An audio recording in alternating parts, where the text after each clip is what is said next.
संत कबीर से किसी भक्त ने प्रश्न पूछा है कि संसार में मनुष्य टेंशन में क्यों रहता है। कल ये प्रश्न किया था पर उत्तर नहीं दे पाया था, आज फिर से। और मनुष्य इतना समझदार होते हुए, बुद्धिमान होते हुए बातें करता है तो ऐसा लगता है इसके सामने तो ब्रह्मा जी भी फेल है। लेकिन जब दारू पीता है तो ऐसा लगता है इसके सामने तो पूरा खुद ही दारू भट्टी बना हुआ। और बीड़ी से बीड़ी जलाकर पीता है और कहता है सुबह एक बीड़ी जलाता हूँ और शाम तक जब तक सो नहीं जाता हूँ तो बीड़ी से बीड़ी जलाकर पीता रहता हूँ, कभी बीड़ी बंद ही नहीं करता हूँ। बीड़ी पीने में मेरा फर्स्ट नंबर। ऐसा इंसान इतना बुद्धिमान, इतना समझदार, और फिर भी ये छोटी सी बीड़ी का गुलाम बन जाता है, शराब की बोतल में फंस जाता है, जुआ खेलते खेलते द्रौपदी को भी हार जाता है और शराब पी करके यमुना की धारा में डूबकर मर जाता है। ताश के पत्तों को फेंकते फेंकते अपने अमूल्य समय को बर्बाद करता है। आखिर ऐसा क्यों? तीसरा प्रश्न पूछा गया सदगुरु कबीर साहब से। मनुष्य के पास में इतना ज्ञान है, विज्ञान है, संज्ञान है, लेकिन फिर भी ये बहुत से भ्रम में क्यों पड़ा रहता है। इसके अंदर बहुत भ्रांति रहती है। भूत पेत का भ्रम, जिंद परिंद का भ्रम, चुड़ैल का भ्रम, साढ़े साती शनि का भ्रम, मंगल टेढ़ा सीधा, कितना लफड़ा है इसके पास। जंतर मंतर टोना टंबर, इस मकान में रहने का भ्रम, ये गाड़ी हमें सूट नहीं किया इसका भ्रम। गाड़ी कोई सब्जी है जो छूट नहीं किया है। अंधाधुंध चलाते हो, लड़ते हो, टकराते हो, फिर गाड़ी को कहते सूट नहीं किया। लोहा में सूट फूट क्या होता है। नाना प्रकार के भ्रम में डूबा हुआ इंसान शांति की तलाश में घूमता रहता है। कभी कैलाश मानसरोवर में जाता है, कभी चारों धाम में भ्रमण करता है, कभी साईं बाबा के यहाँ भीड़ में लाइन में लग जाता है, और कभी जा करके सिनेमा हॉल में बैठ जाता है, और कभी जा करके मार्केट की सैर करता है, नेपाल भोपाल घूमता रहता है। लेकिन फिर भी इसको चैन और शांति नहीं मिलती। कभी ये सोचता है कि अच्छे कपड़े पहन लो तो शांति मिल सकती है। अच्छे कपड़े पहनने के बाद भी इसको जब शांति नहीं मिलती तो सोचता है कि अब क्या करूं। शांति का रिश्ता अच्छे मकान से नहीं, अच्छे कपड़ों से नहीं, अच्छी गाड़ी से नहीं, अच्छी साड़ी से नहीं। शांति का रिश्ता कैलाश मानसरोवर में घूमने से भी नहीं है, लंका में भ्रमण करने से भी नहीं। देश विदेश की यात्राएं कर डालो। स्वामी विवेकानंद ने एक बहुत बड़ी बात कही थी। प्राचीन समय में ही उन्होंने कह दिया था कि मनुष्य अपनी इस खोपड़ी को विश्व के चारों कोनों में घुमा दे, लेकिन फिर भी उसको शांति नहीं मिलेगी। जिस दिन अपनी खोपड़ी को पवित्र कर लेगा उस दिन वो घर बैठे शांति को प्राप्त कर देगा। तो ये सदगुरु कबीर साहब से प्रश्न पूछा गया, इसका उत्तर मैं थोड़ी देर बाद दूंगा। एक दूसरा प्रश्न है, प्रश्न करना था लेकिन बीच में ही चालू हो जाता प्रवचन। कल मेरे से श्री हेमंत शर्मा जी कह रहे थे और श्री शंभू सिंह चंद्रावत कि व्यास गादी पर जब तुम बैठते हो तो ऐसा लगता है कि ऊपर से ज्ञान उतरता चला जा रहा है। तो मैंने कहा तो व्यास गादी से उतारते क्यों हो, बैठा ही रखो, ज्ञान उतरता ही रहे। कल बता रहे थे, बोली वो धारा जुड़ जाती है, साक्षात सरस्वती आकर बोलती है। बोले बहुत से लोगों को देखा किताब रखकर प्रवचन देते हैं, उसमें कुछ पढ़ लेते हैं। तुम्हारे पास तो कुछ भी नहीं, अंदर पीने का पानी रखा है। प्रवचन किताब देखकर नहीं होता, पुस्तक देखकर नहीं होता। प्रवचन तुम्हारा मस्तक देखकर होता है। तुमको देखकर प्रवचन करता हूँ, तुम्हारा चेहरा पढ़ता हूँ, तुम्हारा मुंह देखता हूँ। जैसा जैसा मुंह तुम बनाते हो, बिगाड़ते हो, वैसा सत्संग बदलता रहता हूँ मैं। तुम्हारी मुखमंडल से प्रवचन निकलता है, जैसा चाहो वैसा प्रवचन मेरे अंदर से निकाल सकते हो। बस तुम मुंह बनाना सीख लो ठीक से, फिर हो जाएगा। और तुमको आ गया है इसलिए तुम मुस्कुराते हो, ताली बजाते हो तो प्रवचन अच्छा होता है। अगर तुम मुंह ऐंठ कर बैठो तो प्रवचन भी ऐंठ जाएगा। खुश बैठना चाहिए। चाणक्य हमारे देश के बहुत बड़े नीतिकार हुए, उनसे पूछा गया कि वह कौन सा घर है, वह कौन सा गृहस्थाश्रम है जिसको धन्य कहा जा सकता है। अर्थात गृहस्थाश्रम को धन्य बनाने के लिए गृहस्थ आश्रम को ऊंचा उठाने के लिए, गृहस्थ आश्रम में सुख शांति पाने के लिए, गृहस्थ आश्रम को सफल बनाने के लिए मनुष्य को कैसे जीवन जीना चाहिए, कौन कौन फार्मूलों का प्रयोग करना चाहिए जिससे गृहस्थ आश्रम कलह कलेश का केंद्र न रहे, गृहस्थ आश्रम भी शांति से व्यतीत हो सके। इसमें ज्यादातर गृहस्थ बैठे, विरक्त तो मुट्ठी भर ही है। शानंदम सदनम सुता सुधिया कांता प्रिया लापिनी इच्छा पूर्ति धनम सोयोषित रति स्वाज्ञा परः सेवकः आतिथ्यम शिवपूजनम मिष्ठान्न पानम गृहे साधो संगम च उपास्ते सततम धन्यो गृहस्थाश्रमः। अगर अर्थ समझ गए हो तो विस्तार न करो। समझ गए कि नहीं? बोलो। नहीं समझे? चलो आज स्वीकार तो किया कि समझ में नहीं आया। बहुत अच्छा अर्थ है। शानंदम सदनम, जिसका घर सदैव आनंद से भरा रहता है वो गृहस्थ आश्रम धन्य है। जिसके घर में कभी कलह कलेश नहीं होता है, कभी राग द्वेष नहीं होता है, देवरानी जेठानी के बीच में ईर्ष्या नहीं होती है, भाई भाई के बीच में तनाव नहीं होता है, पिता पुत्र के बीच में दीवार नहीं खड़ी होती है और सासू बहू के बीच में तकरार नहीं होती है, वह गृहस्थ आश्रम आनंद का केंद्र बनता है। इस सब के लिए क्या करना पड़ेगा आगे बता रहे चाणक्य। आज 2 ही प्रश्न काफी है, ज्यादा प्रश्न में छूट जाता है। शानंदम सदनम, घर में आनंद कैसे आएगा? सामान तो बाजार से आ सकता है, लाड़ी तो बीआई जी के यहाँ से आ सकती है, साड़ी मार्केट से आ सकती है, गाड़ी शोरूम से आ सकती है, फूल बाड़ी कभी लगा सकते हो, लेकिन आनंद कैसे आएगा? आनंदम भवेत सुता सुधिया। पहला सेंटेंस ध्यान देना फकरुद्दीन जी। जिस घर के लड़के बुद्धिमान हैं, जिस घर के लड़के समझदार हैं, जिस घर के लड़के सुलझे माइंड के हैं, जिस घर के पुत्र आज्ञाकारी हैं, जिस घर की संतान व्यसन नहीं करती है, उस घर में आनंद का जन्म होता है। संतान यदि समझदार है तो आपके संताप को कम कर सकती है, और संतान यदि ना समझ है तो आपके संताप को दुगना बढ़ा सकती है।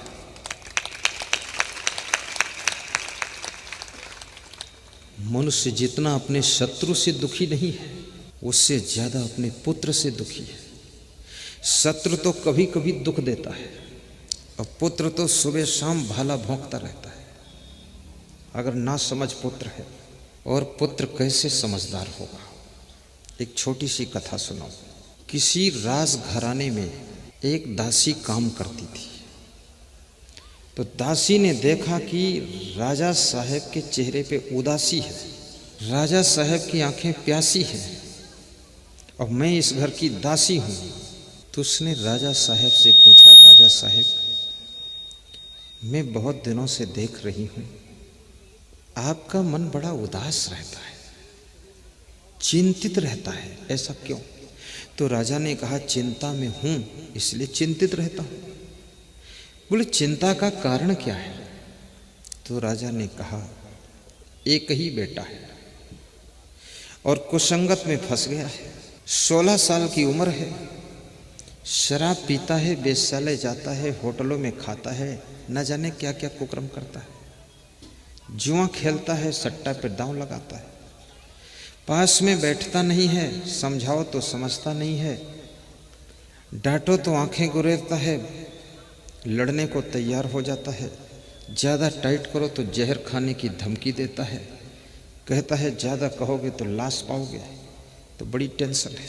कभी तुम्हारे घर में तुमको टाइट किया जाए कंट्रोल के लिए, तो अपने गार्जियन को ये मत सुनाना कि मैं मर जाऊंगा।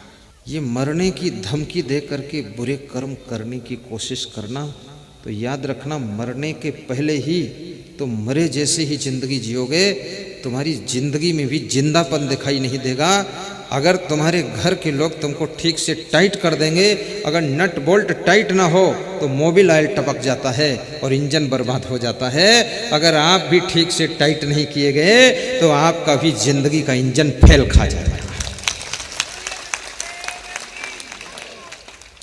मैं अपनी जिंदगी की बात बताता हूँ। आश्रम पर आया तो हमारे आश्रम के संचालक साहब काफ़ी टाइट थे उस समय वो नौजवान थे, तो जिधर निकलते थे तो फट कौन है, तो हम लोग उनको बहुत डरते थे और सबसे ज़्यादा वह मुझे ही टाइट करते थे। कहीं खड़े देख लिया, बैठे देख लिया, इधर आओ, वहाँ क्यों खड़े हुई, जाओ पढ़ो जाकर। खुद एक क्लास नहीं पढ़े हुए थे और मेरे को हर समय पढ़ने में लगाते थे। और मेरे को पढ़ने में इतना आनंद आता था कि खाना ना मिले ठीक है, सोना ना मिले ठीक है, लेकिन पढ़ने को मिल जाए तो क्या पूछना है। तो मैं पढ़ता भी था। तो उनके टाइट करने के कारण एक एक दिन में 55 दोहा याद करता था, 90 दोहा, 29 श्लोक याद करता था कि वो सुनेंगे, कहेंगे सुनाओ, तो क्या सुनाऊंगा। और उनको खुद इतनी मोटी पुस्तक याद थी, बिना देखे हुए इतनी मोटी पुस्तक पढ़ते थे, पूरा सुनाते थे। तो उनके टाइट होने का परिणाम ये निकला कि आज हमको उन्होंने आपके बीच में सत्संग सुनाने योग्य बना दिया। ये उनकी कृपा है। तुम्हारे अगर माता पिता टाइट है, सास ससुर टाइट है, तो तुम कमरे में बैठकर मुस्कुराया करो कि तुम टाइट हो तो हम राइट है। अगर तुम ढीले होते तो हम न जाने किधर फिसल गए होते। लेकिन एक बात और कहूँगा, बहुत ज़्यादा टाइट भी मत होना, क्योंकि नट को इतना ही टाइट करो जितने में उसकी चूड़ी मिस ना हो जाए। और बहुत ज़्यादा टाइट कर दिया तो पता चला नट अलग हो गया और बोल्ट अलग हो गया। थोड़ा सीमा में। और टाइट भी करो तो कुम्हार जैसा टाइट करो। कुम्हार को देखा तुमने? ना देखा हो तो देख लेना। मैंने क्या बताया है, कुम्हार क्या करता है, ध्यान से सुनना। ये सबके समझने जैसी बात है, सुनने जैसी बात है और जीवन में उतारने जैसी बात है। और माता पिता सास ससुर के लिए बड़ी जरूरी बात है। इस पर ध्यान देना, गौर करना, भूलना मत, पकड़ के रखना। कुम्हार जब घड़ा बनाता है, ऊपर से घड़े को पीटता है और अंदर से हाथ लगाए रहता। अंदर से थपाक लगाए है तो उस कुम्हार से पूछो ऊपर से पीटते क्यों हो इसको, तो कहता है कि घड़ा इतना मजबूत बने कि कभी न फूटे, इसलिए पीट रहा हूं। तो बोलो अंदर से हाथ क्यों लगा रखा है? बोले घड़ा अभी कच्चा है, अंदर से हाथ का सहारा इसलिए दिया हूं कि घड़ा कहीं अभी न फूटे। अंदर से हाथ का सहारा इसलिए दिया जा रहा है कि घड़ा अभी न फूटे, और ऊपर से पीटा इसलिए जा रहा है कि घड़ा इतना मजबूत हो जाए कि कभी न फूटे, अभी न फूटे और कभी न फूटे, ऐसा घड़ा तैयार पड़ा जाए। ये माता पिता और सास ससुर और गुरु के लिए बड़ी जरूरी पॉइंटेड बात है कि बेटे को इतना लाड़ला भी मत बनाना कि भविष्य में बिल्कुल बौड़म दास बना घूमे, और इतना टाइट भी ठोक पीट मत कर देना कि अभी ही गड़बड़ा जाए। लाड़ी को इतना लाड़ली मत बनाओ कि फिर दिन में भी रजाई ओढ़ कर पड़ी रहे। कितनी सासों ने तो लाड़ी को बिल्कुल रसगुल्ला बना रखा है। हाँ, गोलम गोल, टाल मटोल, पोलम पोल, ढोलम ढोल। ज्यादा लाड़ली मत बनाओ, उसको काम करने दो, देखने दो, सिटिंग करने दो, उसके हाथों में जूठन लगने दो, थाली मांजने दो, झाड़ू पकड़ने दो, शुरू से ही उसको ट्रेनिंग में लग जाने दो। और अपनी लाड़ी को इतना ज़्यादा लोड भी मत डालो कि अभी नई नई किसी जागीरदार के घर से बेटी आई है, किसी हाड़ा परिवार से बेटी आई है, कोमल हाथों में पली थी, और यहाँ तुमने उसको ऐसा रगड़ दिया कि चटनी हो गई। थोड़ा धीरे धीरे लोड डालो उसके ऊपर, धीरे धीरे, ताकि वो लोड ले ले। और प्रेम भी दीजिए, प्रेम से बोलिए भी, अनुशासन भी रखिए, उसका ख्याल भी रखिए। और 24 घंटे में एक बार सासू को चाहिए कि बहुत सुंदर चाय बनाकर अपनी लाड़ी को पिलाए कि ले पी ले बेटी। आज लाड़ी बहुत खुश हो रही कि अब से चाय मिलेगी हमें। हाँ, घरों में स्वर्ग उतर जाएगा। मैं गुजरात में था तो वहाँ से विदा हो रहा था यूपी के लिए। तो भक्त नटवर भाई पटेल, अंबा भाई पटेल हमारे लिए रास्ते का नाश्ता बांध रहे थे, तैयार कर रहे थे। तो उन्होंने सब नाश्ता संतों का अलग कर दिया, मेरा अलग कर दिया, फिर एक नाश्ता मेरा और संतों का जॉइंट कर दिया। तो मेरे संत ने कहा गुरु जी का अलग कर दो, हम लोगों का अलग कर दो। बोले नहीं, ये नाश्ता संतों का गुरु जी का एक साथ रहेगा और इसको गुरु जी अपने हाथों से खिलाएंगे रास्ते में, शिष्यों को तब अच्छा लगेगा। तो उसकी बात मेरे गले उतर गई। बात खिलाने की नहीं है, बात भाव की है। और याद रखना, परिवार हो या कोई संगठन हो, उसको यदि डील करना है तो भाव से ही डील किया जा सकता है, सुंदर स्वभाव से डील किया जा सकता है और अपने चरित्र के प्रभाव से डील किया जा सकता है। और बाकी यदि सोचो बिना भाव के डील करूं तो कोई डील होने वाला नहीं। करुणा भाव। नीति शास्त्र में एक श्लोक लिखा है, बाबा बोलो आप श्लोक, बाबा आप बोलो। लाड़ेत 5 वर्षाणि ताड़ेत 10 वर्षाणि प्राप्ते तु खोड़से वर्षे पुत्रम मित्रम इवाचरेत। लाड़ेत बहवो दोषा ताड़ेत बहवो गुणा तस्मात् पुत्रश्च शिष्यश्च ताड़हीन न तु लालेत। 5 वर्ष तक बालक के साथ में लाड़ कीजिए। 5 वर्ष के बालक को पिटाई मत करो, ठोंक पीट मत करो, गम खा लो, निभा लो, क्षमा कर दो। कितनी स्त्रियां तो 3 वर्ष के बालक को ऐसे कूटती हैं जैसे धान कूटे जा रहे हैं, धमाधम धमाधम, हड्डी पसली टूट जाए, कुछ हो जाए, पति आकर बचाता है, नहीं तो निपटा देंगी पूरा। ऐसे नहीं मारना है। बच्चा है, छोटा है, अज्ञानी है, ज्ञान नहीं है, क्षमा कीजिए उसको। और 5 वर्ष से जब बड़ा हो जाए तो 5 से लेकर 5 और 10 कितना होता है? 15 साल की उम्र, 5 से 15 तक, ये 10 साल बीच का जो टाइम है, इसमें अनुशासन रखिए, कड़ी दृष्टि रखिए। कड़ी दृष्टि का ये भी अर्थ नहीं कि रोज डंडा उठाकर चालू करो, नहीं, प्रेम भी। और ध्यान रखो मेरा बेटा कहाँ गया है, मेरा पोता कहाँ बैठा है, किसके साथ घूम रहा है। क्योंकि मनुष्य एक ऐसा प्राणी है, चाणक्य कहते हैं, कबीर कहते हैं, तुलसी कहते हैं कि जैसी संगत में बैठता है इसके ऊपर वैसी रंगत लग जाती है। इसलिए कृपया बहुत गौर करना। संगत से सुख उपजे, कुसंगत से दुख होए। कहें कबीर तहाँ जाइए जहाँ अपनी संगति होए। संगत का प्रभाव देखो।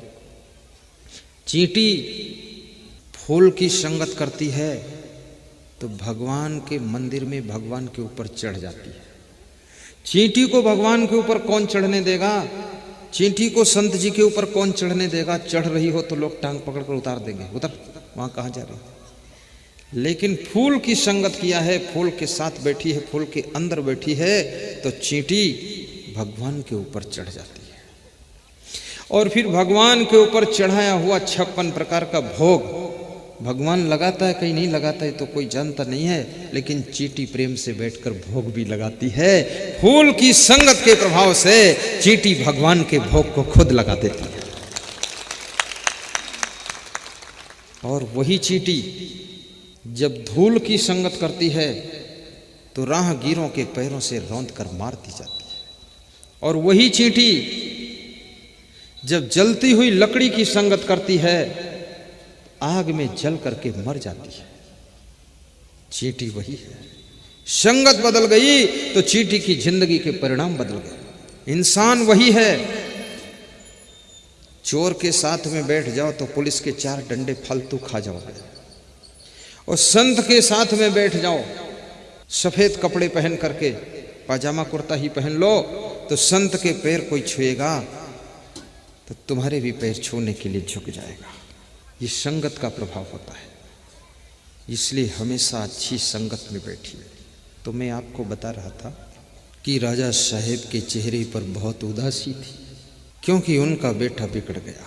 चाणक्य कहते हैं 16 साल से ऊपर जब बच्चे की उम्र हो जाए तो उसके साथ में मित्र की तरह रहो, पुत्र नहीं मित्र का व्यवहार करो, अब तुम्हारा साथी हो गया वो। और दासी कहती है कि राजन, मेरा भाई भी ऐसे बिगड़ गया था, कितने लोग को संगत में पढ़ करके बिगड़ गए, जागीरदारी बिक गई, जमीन बिक गई, मकान बिक गए, इज्जत चली गई, सम्मान चला गया, और दारू की बोतल में सब डूब गए। जितने लोग नहीं डूबे हैं नदियों के पानी में, जितने नर नारी नहीं डूबे हैं आज तक समुद्र के लहराते पानी में, और जितने लोग नहीं डूब सके हैं कुओं के गहरे पानी में, उससे भी करोड़ों गुना ज्यादा डूब गए हैं बोतलों के बंद पानी में, बोतलों के बंद पानी। और शराब ज्यादातर पुरुष पीते हैं, महिलाएं पूरा पूरा तो नहीं कह सकता नहीं पीती हैं, कोई कोई टेस्ट लेती है। लेकिन तुम मत पीना बेटियों। तो क्या तुम पीते रहना है? तुम भी छोड़ देना। पीना है शुद्ध जल पियो, पीना है दूध पियो, पीना है फलों का रस पियो, पीना है प्रेम को पियो, पीना है सत्संग का अमृत पियो, पीना है ऐसी चीज पियो, भक्ति का अमृत पी लो, भक्ति का प्याला जो मीरा ने पिया था, ध्रुव ने पिया था, प्रहलाद ने पिया था, सेवरी ने पिया था। आज कोई हीरोइन मरने के बाद उसको कोई याद नहीं करता है, नाम नहीं लिया जाता है, हीरो के मरने के बाद उसकी याद खत्म हो जाती है। लेकिन ध्रुव, प्रहलाद, मीरा और सेवरी संसार छोड़ने के बाद भी आज उससे ज्यादा सबके दिलों में जिंदा है।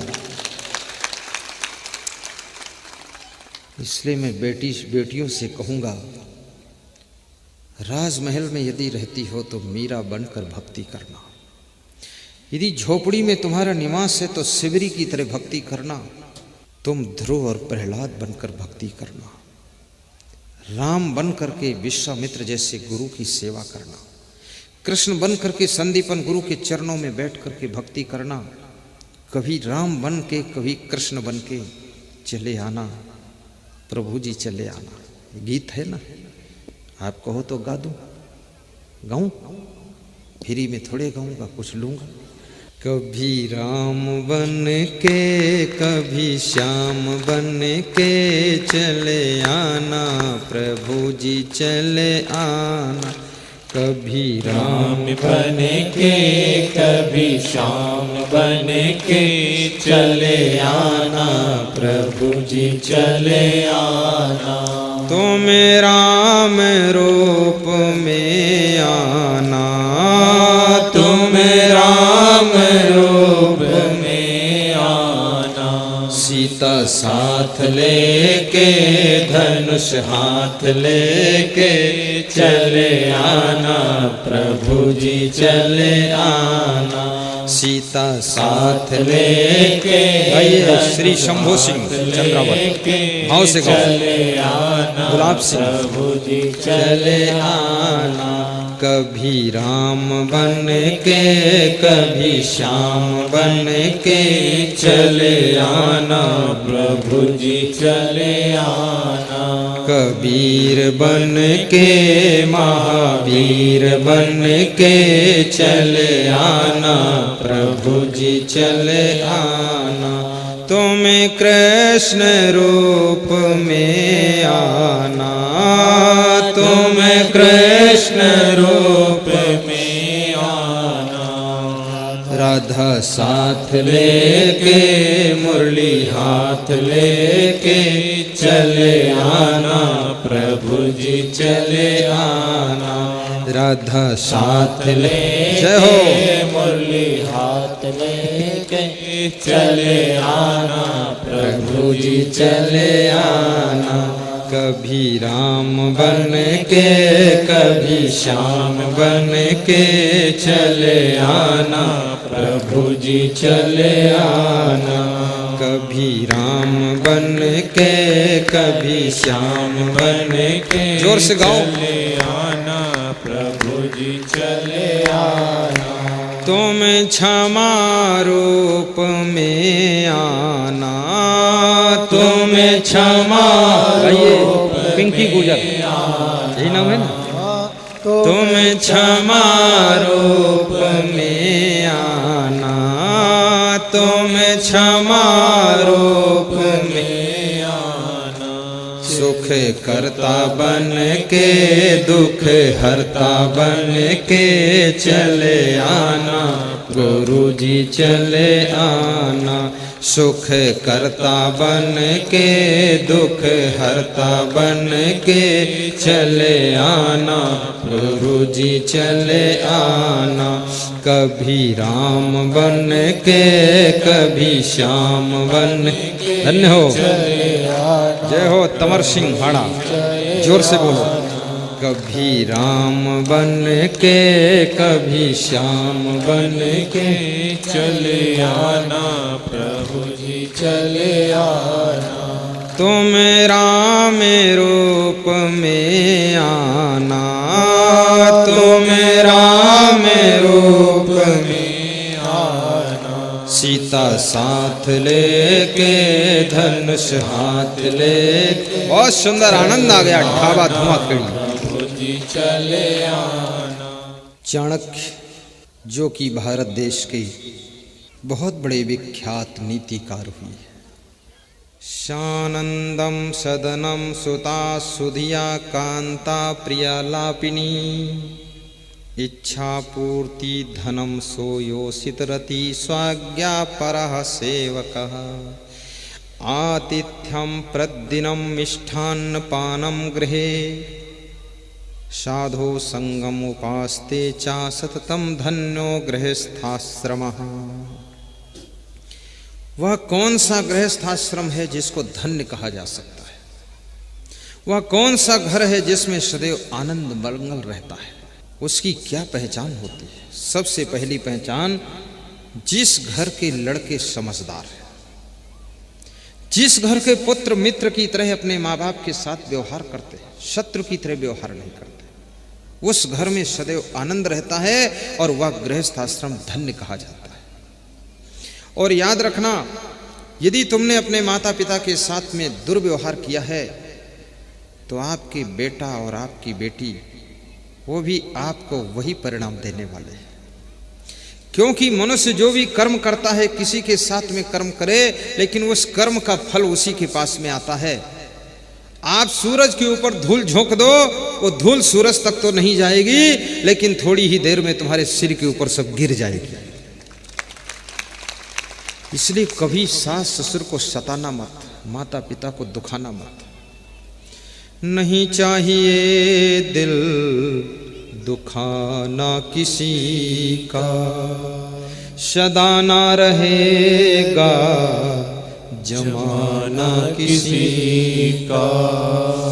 नहीं चाहिए दिल दुखाना किसी का, सदा ना रहेगा जमाना किसी का, सदा ना रहेगा जमाना किसी का।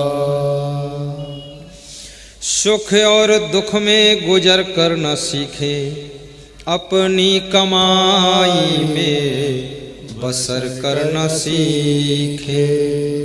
न सीखे कभी हम दबाना किसी का। नहीं चाहिए दिल दुखाना किसी का, सदा ना रहेगा, सदा ना रहेगा जमाना किसी का, सदा ना रहेगा जमाना किसी का। बोलिए सद्गुरु भगवान की जय। मैंने सुना है किसी घर में नई नई लाड़ी आई, उसने अपने पति को कहा, तुम्हारे बूढ़े माँ बाप की सेवा मैं नहीं कर सकूं, थाली में जूठन छोड़ देते हैं, गंदगी रखते हैं, जहाँ देखो वहाँ थूकते हैं। इनको घर से बाहर झोपड़ी है उसमें रख दीजिए और इनके भोजन करने के लिए मिट्टी के बर्तन रख दीजिए और मिट्टी के पात्र में भोजन करेंगे। वो पात्र को अलग डाल दिया जाएगा, मांजना धोना नहीं पड़ेगा। पति अपनी पत्नी का बहुत आज्ञाकारी शिष्य था, पूरी बात मान लिया। कितने पति लोग बड़े आज्ञाकारी शिष्य होते हैं, रोज सुबह शाम हाथ जोड़कर पूछते हैं देवी और कोई आज्ञा है बिना विवेक का काम करते हैं। वह नारी महान है जो अपनी पति को गिड़गिड़ाने के लिए मजबूर नहीं करती है। वह स्त्री लक्ष्मी का रूप है जो अपने पति के सम्मान को बनाकर रखती है। वह नारी नारायणी है जो अपने पति का कभी अनादर नहीं करती है और उसको मर्यादा से विरुद्ध झुकाने की कोशिश नहीं करती है। वो नारी जिस घर में रहती है उस घर में लक्ष्मी की कृपा सदैव रहती है।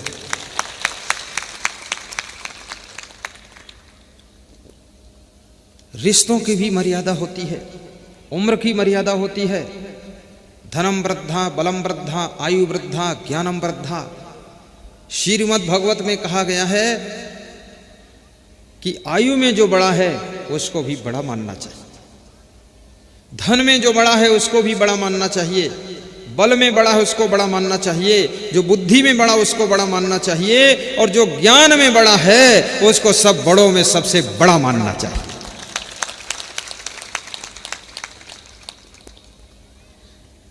आयु की भी मर्यादा का पालन करना। बूढ़े माँ बाप को झोपड़ी में घर के बाहर रख दिया गया है। दोनों डोकरा डोकरी साथ साथ बैठकर मुस्कुराते रहते हैं। शायद इसी का नाम है दुनिया। आज हम घर से बाहर निकाल दिए गए। याद रखना, दुख कितना ही कठिन हो लेकिन किसी के साथ में दुख को भोगना आसान हो जाता है, और दुख कितना ही छोटा हो पर उस दुख को अकेले भोगना बड़ा कठिन हो जाता है।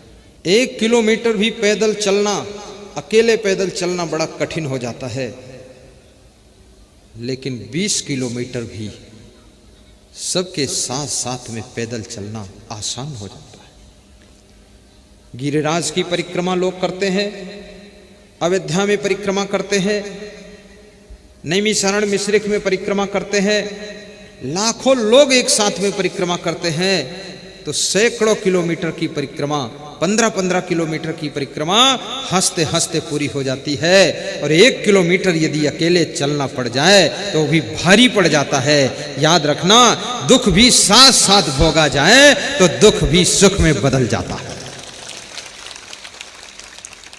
दोनों पति पत्नी डोकरा डोकरी के रूप में एक एक खाट पर लेटे हैं, करवट बदल बदल कर बातें कर रहे हैं कि क्या जिंदगी है। ये घर तो मैंने बनाया, बेटे को मैंने पैदा किया, पढ़ाया लिखाया, विवाह किया गया, ये लाड़ी आ गई है, इसने हमको बाहर कर दिया।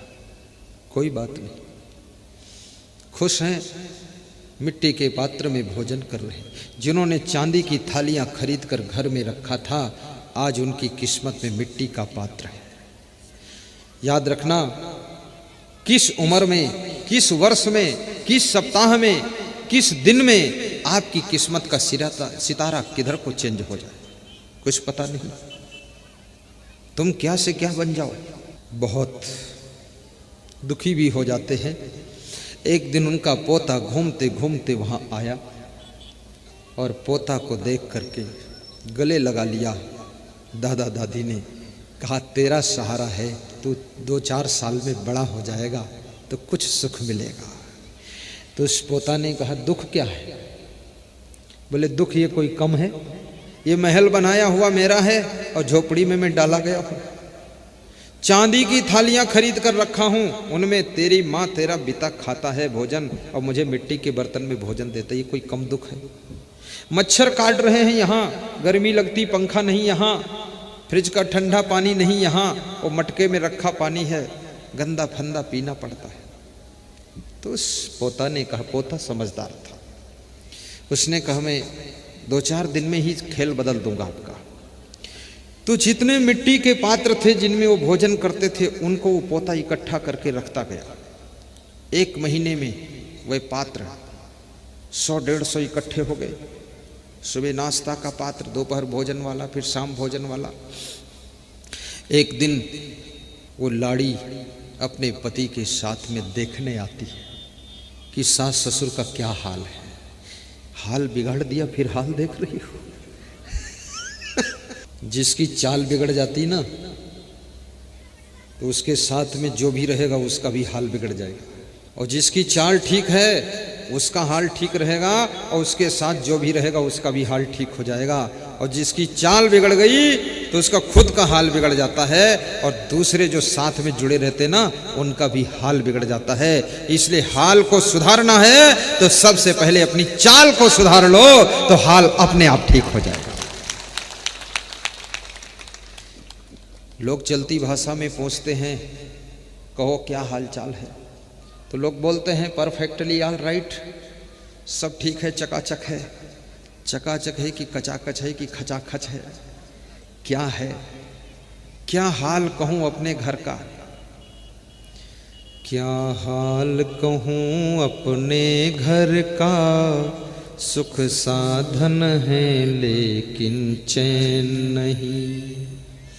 घर में बहुएं और बच्चे हैं, नौकर भी अच्छे अच्छे हैं, नोटों के भरे समुंदर है, सुख साधन है लेकिन चैन नहीं।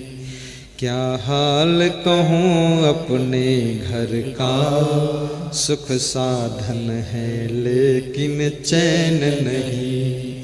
घर में बहुएं और बच्चे हैं, नौकर भी अच्छे अच्छे हैं, नोटों के भरे समुंदर है। नोटों की गड्डियों को गद्दा बनाकर सोने वाले लोग भी चैन से नहीं सोते। गले में सोने की चैन पहनने वालों को जिंदगी में चैन नहीं मिली। सोने की चैन पहनने वाले सुखी हैं कि चैन से सोने वाले सुखी हैं? जरा इस पर विचार कर लेना। सोने की चैन वाले तो दुखी हैं लेकिन चैन से सोने वाले बहुत सुखी हैं। क्या हाल कहूँ अपने घर का, सुख साधन है लेकिन चैन नहीं। क्या हाल कहूँ, गा सकते हो मेरे साथ, दोहरा सकते हो। क्या हाल कहूँ अपने घर का, सुख साधन है लेकिन चैन नहीं। घर में बहुएं और बच्चे हैं, नौकर भी अच्छे अच्छे हैं, नोटों के भरे समुंदर है, नोटों के भरे समुंदर में, सुख साधन है लेकिन चैन नहीं। सुख साधन है लेकिन चैन नहीं। चैन कैसे मिलेगी? सोने की चैन का मिलना आसान है, दूसरे की भी सोने की चैन तुम खींच सकते हो और अपने गले में पहन सकते हो, लेकिन जो दूसरों के गले की चैन को खींच लेता है उसकी जिंदगी की चैन पूरी चली जाती है। इसलिए दूसरों की चैन कभी मत खींचना। आपकी जिंदगी में चैन रहे, गले में चैन रहे या ना रहे, उसकी परवाह मत कीजिए, लेकिन दूसरे की चैन खींचकर पहनना ये आपकी चैन को नष्ट कर डालेगा, बहुत पाप लगेगा। किसी का सोना भी मत उठाओ, अपना सोना दान कर दो, चांदी दान कर दो, लोहा दान कर दो, मिट्टी दान कर दो, पुराने कपड़े गरीबों को दान कर दो। लेकिन ये चोरी चपारी। उस बालक ने मिट्टी के पात्र इकट्ठे किए, लाड़ी आकर देखती है तो अपने बेटे से पूछती, ये यहाँ क्यों इकट्ठा किया, इनको फेंक देना चाहिए। तो बेटे ने कहा कि माँ, हमारे दादा दादी के लिए हमारे पापा और मम्मी मिट्टी के पात्र में भोजन देते हैं, तो जब मेरे दादा दादी मर जाएंगे और मेरी शादी होगी और मेरी पत्नी आएगी तो हम पति पत्नी आपको भी मिट्टी के पात्र में भोजन देंगे तो हो सकता उस समय मिट्टी के पात्र कुंभकार ना बनाए, तो ये पहले से हम इकट्ठा रखेंगे और इसी में आपको भोजन खिलाया करेंगे। उस लाड़ी ने जब सुना ये बात, तुरंत लौटकर अपने राजमहल के घर में आई और अपने पति को बुलाया और कान में खुसर फुसर बात किया कि भविष्य बिगड़ने वाला है, ये मिट्टी के प्याले में हमको तुमको खाना पड़ेगा, इसलिए सास ससुर को अंदर ले आओ। सास ससुर अंदर आ गए, बोले चांदी की थाली में खिलाओ और इनकी सेवा अच्छी किया जाए, नहीं तो ये बेटा गलत सीख रहा है। 10 दिन के बाद उस पोता ने अपने दादा दादी से पूछा क्या हाल है, बोले सारा हाल तो तूने सुधार दिया है। और उस लाड़ी ने अपने बेटे से पूछा, पति पत्नी ने, बेटा आप तू मुझको कैसे भोजन खिलाएगा? तो उसने कहा आप अपने सास ससुर को, माता पिता को चांदी की थाली में खिला रहे हो तो मैं इतना उन्नति करूंगा, विकास करूंगा कि आपको सोने की थाली में भोजन खिलाऊंगा।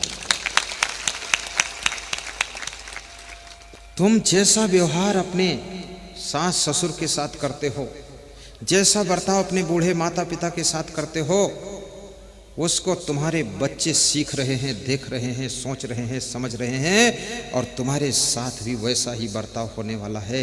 इसलिए मैं निवेदन करूंगा, अगर तुम चाहते हो कि मेरा बेटा मेरी सेवा करे तो तुम जिसके बेटे हो उसकी सेवा करने लग जाना, तो तुम्हारा बेटा तुम्हारी सेवा जरूर करेगा। अपने माता पिता को बहुत अच्छे ढंग से रखिए और माता पिता जितने हैं, दादा दादी हैं, मैं उनसे भी कहूँगा गम भी खा लेना। कितने दादा दादी भी बहुत क्रोधी है, बहुत सनफन करता है। कम खाना, समता से रहना, सब्जी में नमक ना हो तो भी शिकायत मत करना, प्रेम से खा लेना। एक आदमी से पूछा मैंने, तुम गाय की सेवा कर लेते हो, कुत्ते की सेवा करते हो, बिल्ली की सेवा करते हो, सबकी सेवा कर लेते हो, लेकिन अपने माँ बाप की सेवा करने में इधर उधर क्यों मुकर रहे हो? तो उसने कहा गाय में एक खासियत है, बिल्ली में खासियत है, कुत्ते में खासियत है, भैंस में भी खासियत है, बकरी में खासियत है, लेकिन माँ बाप में वो खासियत नहीं। तो मैंने कहा कौन खासियत? बोले ये खासियत है, गाय भैंस बकरी को कुछ भी खाने को दे दो, वो शिकायत नहीं करती है, जितना खाना खा लेती है, पर माँ बाप को अगर कचौड़ी खिलाओ तो भी इनका किचकिच खत्म नहीं होता है, ये बहुत शिकायत करते हैं। तो शिकायतबाजी की आदत को भी बंद करना, रोज रोज नहीं कहना है, जो मिले प्रसाद समझकर खा लेना, महीने में एक बार समझा देना जब बार बार गलती हो जाए, बाकी प्रेम से खा लो। और मैं तो ये कहूँगा, भोजन कितना ही रूखा सूखा हो, यदि भूख आपको ठीक से है तो स्वाद पूरा आएगा, और भूख नहीं है तो रसगुल्ला भी खाओगे तो गोबर गुल्ला जैसा लगेगा, बाटी भी घाटी नहीं उतरेगी। और यदि भूख अच्छी है आनंद आ जाएगा। और बिना भूख के जो लोग खाते हैं वे कभी स्वस्थ नहीं रहते हैं, और जो कड़ी भूख लगने पर खाते हैं वे कभी बीमार नहीं होते हैं, और जो भूख से थोड़ा कम खाते हैं उनकी उम्र बढ़ जाती है, जो भूख से ज़्यादा खाते हैं वे 60 वर्ष से ऊपर जिंदा नहीं रहते हैं। ये फार्मूले नोट कर लो, आज से संकल्प लेना, इन्हीं फार्मूलों से चलना है। और शाम को भोजन करने के बाद 10 मिनट पैदल चलना अनिवार्य है। 10 मिनट हर रोज टहले, शाम को खाने के बाद। कितने लोग तो बिस्तर पर ही खाते हैं और खाने के बाद बिस्तर पर ही हाथ धोते हैं और फिर बिस्तर पर ही लेट जाते हैं, और उनसे पूछो तो कहते मैं विधिवत खाता हूँ, उठने लायक नहीं रह जाता। ये कौन सा तरीका खाने का है? कम खाओ, और जब तुम कम खाओगे, व्रत रहोगे, मैं तो आपसे निवेदन करूँगा थोड़ा व्रत भी रहा करो। ज़्यादा न रह पाओ तो 8 घंटे व्रत रहो, शाम को थोड़ा खा लीजिए। और सत्संग में आना हो तो फल फ्रूट खा कर आइए, गाजर खा लो, मूली खा लो, जामफल खा लो, केला खा लो, भोजन मत करो। देखो आपको यहाँ नींद नहीं आएगी, ऊँघ नहीं आएगी, जमाई नहीं आएगी, यहाँ सुस्ती नहीं आएगी, मस्ती आएगी, चेहरा चमकेगा, मुखमंडल चमकेगा और हंसते रहोगे, खुश रहोगे। और यदि ठीक से विधिवत खाकर आए हो ना तो तुम कहोगे हे भगवान, ये असंग साहेब सत्संग कब बंद करेंगे, इनका तो यही धंधा ही है, रोज सत्संग करते हैं। बस व्रत, सत्संग में जाना हो बस थोड़ा सा चाय पी लिया, दूध पी लिया, चले आए, पानी बोतल में धर के बैठो, बार बार पीने के लिए बाहर जाना ना पड़े, बुद्धिमानी से काम करो। और शाम को जब जाओ प्रेम से बैठकर खाओ, इतना टेस्ट आएगा, इतना अच्छा लगेगा, इतनी मीठी नींद आएगी, ऐसा लगेगा तुम फिर खाने के बाद बेहोश हो। ये हाई कोर्ट के जज श्री उमाशंकर जी, वे जब बहस कर रहे थे तो उनको नींद आ गई। नींद आ गई तो किसी ने कहा कि क्या नींद आ रही आपको? तो कान पकड़ा और बोले कि अब मैं भोजन करके नहीं जाता हूँ कोर्ट को, अब जो है बस एक चाय पीकर थोड़ा फल वल खा के चला जाता हूँ और शाम को आकर भोजन करता हूँ। और उन्होंने कहा ज़्यादा खाने से बुद्धू जी बुद्धि बढ़ती नहीं है, घटती है। बुद्धि घटे बहु भोजन खाए, इस फार्मूले को पूरा ध्यान रखना। बहुत खाने से बुद्धि घट जाती है। ज्ञान घटै नर मूढ़ की संगति, ध्यान घटै चित को भरमाए। तेज घटै सब भोग की संगति, बुद्धि घटै बहु भोजन खाए। गई। तेज घटै सब भोग की संगति, बुद्धि घटै बहु भोजन खाए। प्रेम घटै नित ही कुछ मांगत, मान घटै नित पर घर जाए। दयाल कहीं सुन रे नर मूरख, पाप घटै हरि के गुण गाए। दयाल कहीं सुन रे नर मूरख, पाप घटै हरि के गुण गाए। ज्ञान घटै नर मूढ़ की संगति, ध्यान घटै चित को भरमाए। तेज घटै सब भोग की संगति, बुद्धि घटै बहु भोजन खाए। ज्ञान बढ़ै गुणवान की संगति, ध्यान बढ़ै तपस्वी संग कीन्हे। मोह बढ़ै परिवार की संगति, लोभ बढ़ै धन में चित दीहे। क्रोध बढ़ै नर मूढ़ की संगति, काम बढ़ै तीय के संग कीन्हे। बुद्धि विवेक विचार बढ़ै कवि दीन, सुसज्जन संगति कीन्हे। ज्ञान बढ़ै गुणवान की संगति, ध्यान बढ़ै तपस्वी संग कीन्हे। मोह बढ़ै परिवार की संगति, लोभ बढ़ै धन में चित दीने। क्रोध बढ़ै नर मूढ़ की संगति, काम बढ़ै तीय के संग कीन्हे। बुद्धि विवेक विचार बढ़ै कवि दीन, सुसज्जन संगति कीन्हे। हमारे साथ में एक ऐसा संत है जो बिल्कुल पढ़ा लिखा नहीं और प्रवचन ऐसा तगड़ा करता है, श्लोक भी बोलता है, बिल्कुल स्कूल गया नहीं, अभी लिख नहीं पाता है अपना नाम है प्रवीण दास। और जितना सेवाएं भी बहुत बड़ी करता है, बिल्कुल 2.5 फीट का लंबा है, छोटा सा है, यहाँ नहीं आया है, आएगा तो दिखाऊंगा, बिल्कुल दिखाने लायक वो संत। बड़ा ब्रिलियंट, बड़ा तार्किक और बहुत जबरदस्त। उसको श्लोक भी याद है। कैसे याद हो गया? गुणवान की संगत में रहते रहते, ज्ञानी की संगत में रहते रहते अपने आप को भी ज्ञान आ जाता है। भक्त के घर में रहने वाला तोता वो भी सीताराम बोलने लग जाता है, और दुष्ट के घर में रहने वाला तोता गाली देने लग जाता है। क्या करोगे उस तोते को? भाइयों और बहनों, किसी बाजार में 2 तोता बिक रहे थे। एक तोते की कीमत 5,000 थी, दूसरे की कीमत 5 रुपये थी। राजकुमार बग्घी पर गया, मार्केट में पहुंचा और तोता की कीमत पूछा तो 5005 रुपये। एक जैसा पिंजड़ा और एक जैसे तोता। तो उसने पूछा इतना अंतर क्यों है? बोले खरीद कर ले जाओगे तो अंतर का पता चलेगा।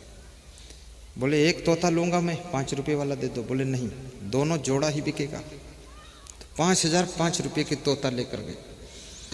तो जो 5000 का तोता था, तोता समझते हो ना, सुआ, तो उस तोता को अपने विश्राम कक्ष के बाहर बरामदे में पिंजड़ा टांग दिया। कीमती तोता है, देखता हूं क्या करता है।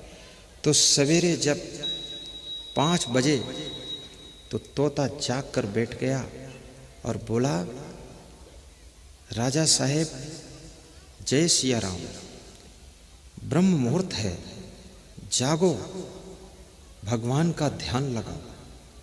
सीताराम, राजकुमार अब सोने का वक्त नहीं है।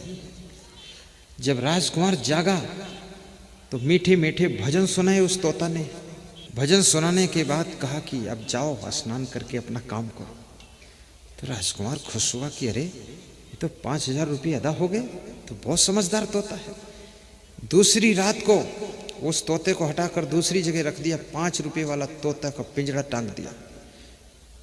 सवेरे जब राजा उठा, उसका बेटा राजकुमार उठा, तो देखा कि वो तोता 5 बजे सो रहा है पिंजड़े में। तो बोले डिस्टर्ब ना करो भाई, तोता थक गया होगा, रात में देर में सोया होगा। तो फिर 6 बजे आकर देखा फिर भी सो रहा।